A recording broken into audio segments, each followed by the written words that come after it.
Hey everybody, it's Michelle with Michelle Okerson Vlog and Pensacola Watchdog. I'm headed to my son's house for dinner.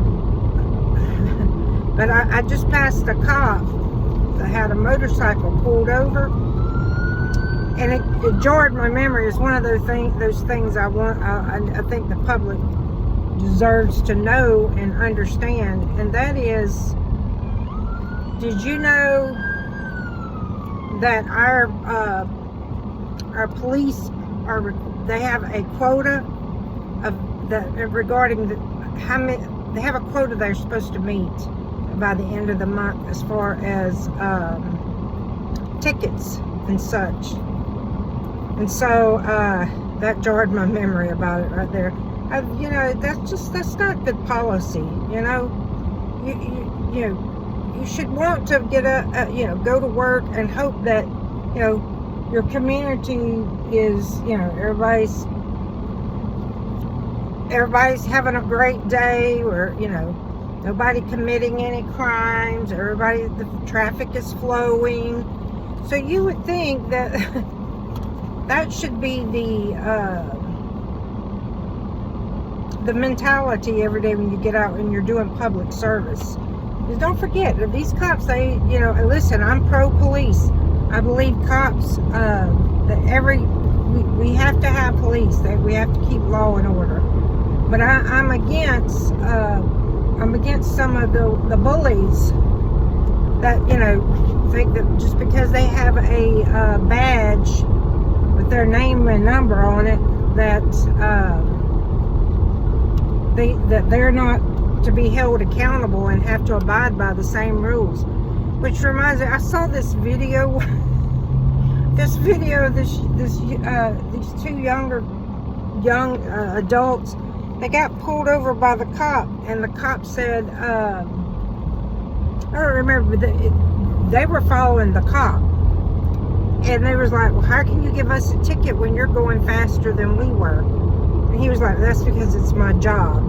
She goes, but you didn't have your lights on. He wasn't chasing anybody. Anyway, yeah, that was quite funny. But that's the other thing. And I will tell you this: you can't tell me there's no government agency or whatever that does not have some corruption, because they do. We've been asleep at the wheel for too long, guys.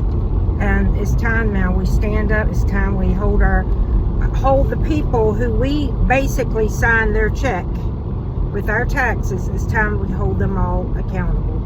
They have to be accountable. And you know what? Bullying we the people is unacceptable. Sitting and wait to give somebody a ticket, to pull somebody over. I mean, that is such a bully mentality. A good day should be with traffic is flowing, no major incidents, streets have been safe, nothing major happening. But, and I'll say this again, I said it in the other video, our taxpayer money should not go to funding security for privately owned businesses. That officer can be better used in some of the high crime areas. All right, and it just should not be taking place.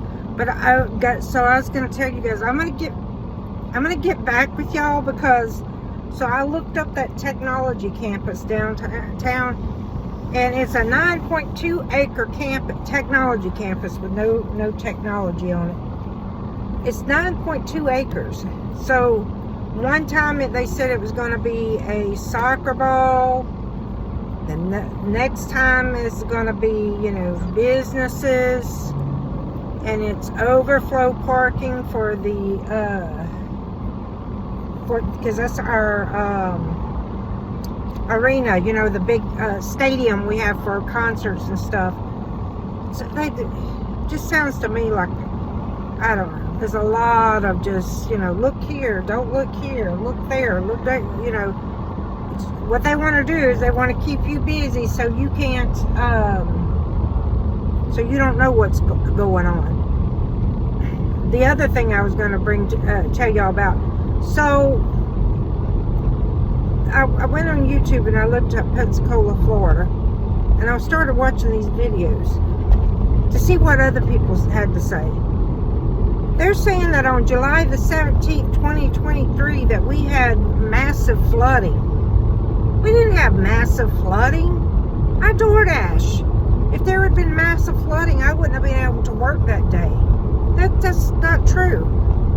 That is completely false. But you see, guys, this is not what y'all are not understanding. I've been researching this mess for 2 years. And I'm going to tell you what, it's just been one horrible corruption scheme after another. But did you know that when your local officials declare a state of emergency, that they are given specific powers that's not granted to them on just a normal state? They are given specific powers that infringe upon your freedoms and your rights whenever they claim a state of emergency. So whenever you hear that word, so-and-so claimed a state of an emergency, you need to go right then and there, and you need to go research what powers your local government has over you in a state of emergency. And then on that one, I'm going to say goodbye. Guys, love y'all. Let's keep it real. We need to keep up and hold them accountable.